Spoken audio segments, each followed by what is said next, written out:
Hello, and welcome to Exploring Peru and Beyond with Phyllis.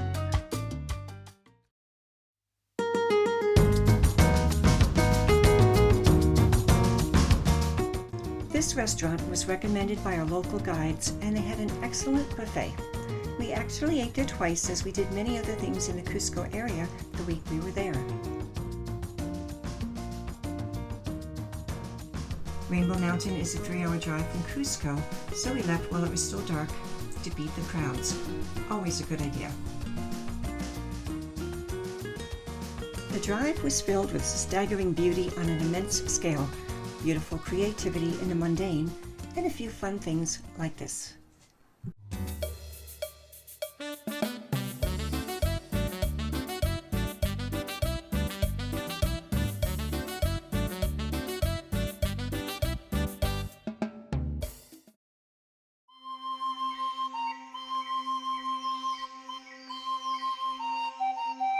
Look at these fences.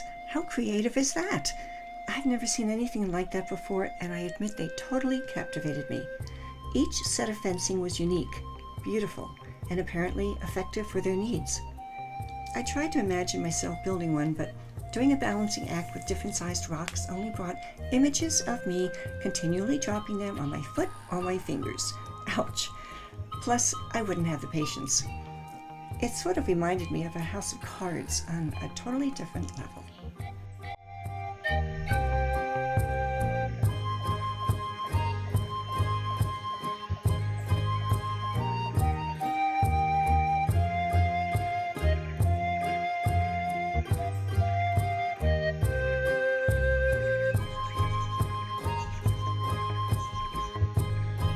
You'll see llamas and alpacas throughout this video. Most of them are alpacas, except for the ones dancing in the street earlier, and the two that let me hug them farther into this video on the mountain. Llamas are more than twice the size of alpacas. Also, llamas have long legs and longer curved ears. Alpacas are smaller and have short, pointed ears.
In addition to the 3-hour drive to get here, we did some strenuous walking in very high altitude, about 17,000 feet.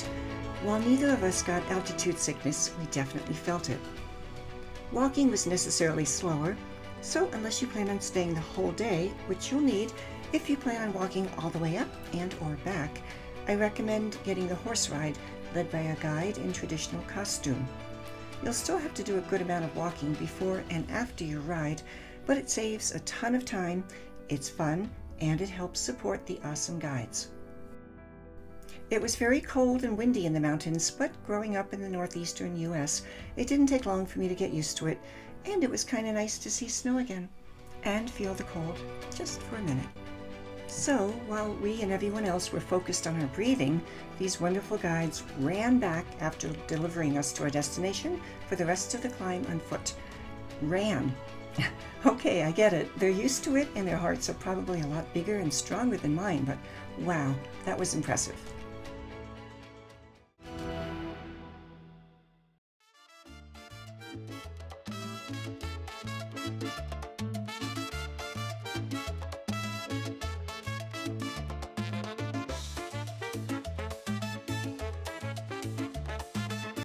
Our thoughtful guide gave us warm cocoa leaf tea to help with the altitude and the cold. I didn't notice any difference, but who knows? Also, hot cocoa was for sale halfway up and also at the top, as well as some snacks.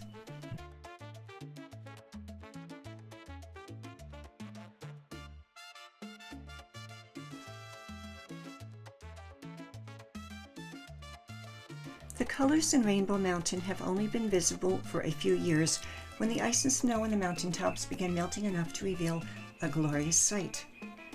Water mixed with minerals in the ground create those rainbow stripes, minerals like iron sulfide, chlorite, and goethite.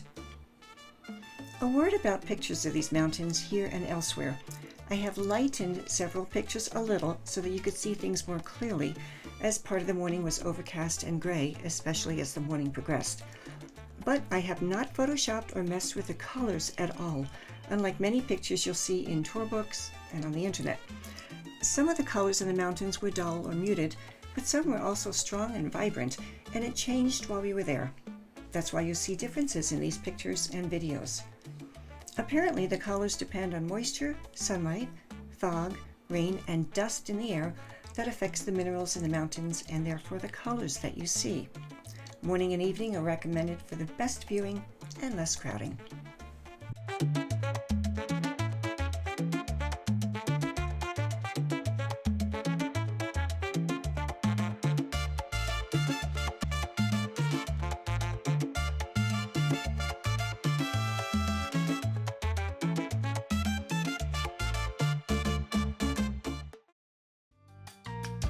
Thanks for watching. If you enjoyed this video, please like and subscribe to see more adventures.